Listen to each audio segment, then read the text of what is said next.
Volume 2, Chapter 1. A second letter arrived from Miss Bingley, and put an end to doubt. They would all stay in London for the whole winter, with Mr. Bingley staying in Darcy's house. Most of the letter was about Miss Darcy and her many attractions, and Jane felt completely hopeless. Elizabeth was angry at Bingley. She did not doubt that he was really fond of Jane, but thought him weak for being a slave to his sisters and Darcy, and thoughtless for ignoring Jane's feelings. Mr. Bennet made light of the situation. "After marriage, the next best thing for a girl is to be disappointed in love. When will your turn come, Lizzie? Mr. Wickham seems a pleasant fellow. It would be an honour to be jilted by him." Indeed, in those gloomy days, Mr. Wickham was a frequent visitor to Longbourn. The story of his mistreatment by Darcy was now public, and except for Jane, everybody condemned Darcy as the worst of men.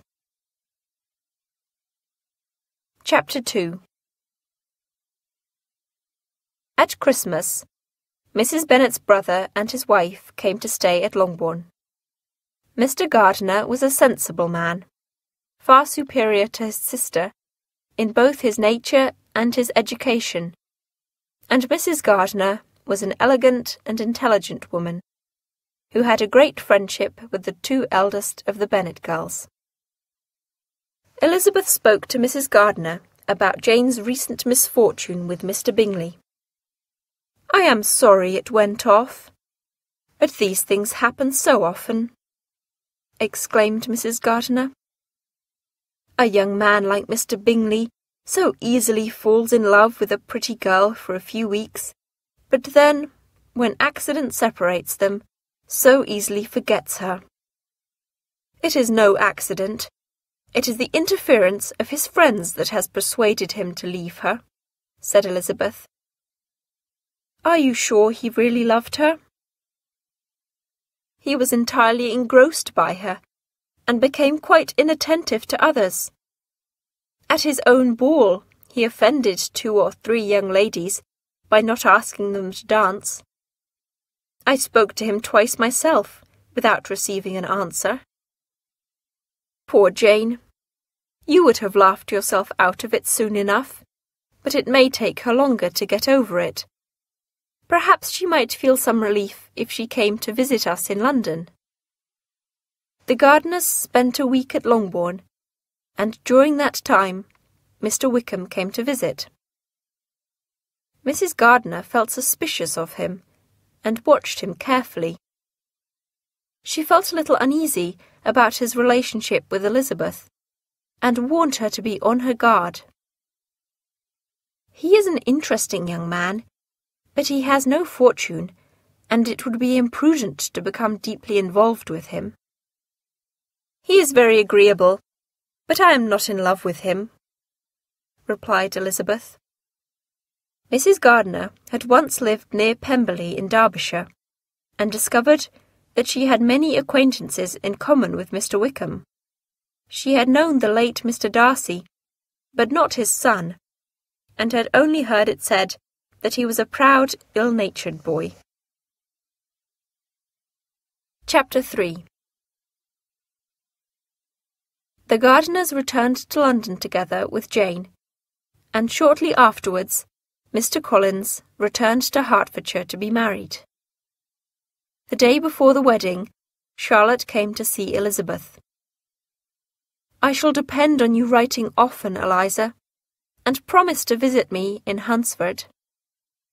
Elizabeth could not refuse, though she did not look forward to the occasion.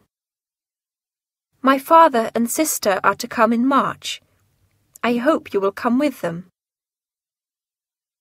A while after the wedding, Elizabeth received a letter from Jane in London. She had been to visit Caroline Bingley. She did not seem very well, but she was very glad to see me. She was cross that I had not told her I was coming to London, so my last letter evidently did not reach her. I asked about her brother. Apparently he is so busy with Mr. Darcy that she scarcely sees him. I found that Miss Darcy was expected to dinner. My visit was not long, as Caroline and Mrs. Hurst were going out. Elizabeth shook her head over this letter.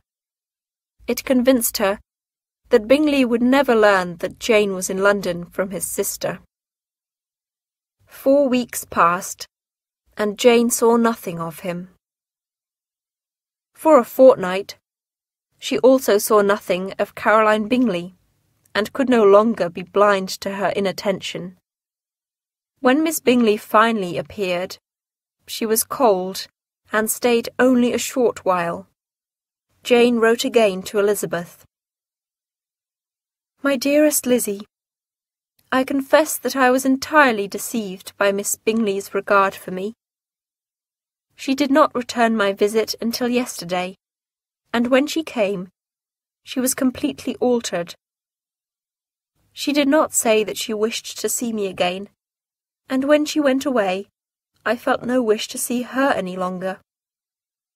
I am sure she is anxious to protect her brother's feelings, but if he cared about me, we would have met long ago. I am certain, from something she said, that he knows that I am in London. I cannot understand it. Please write soon.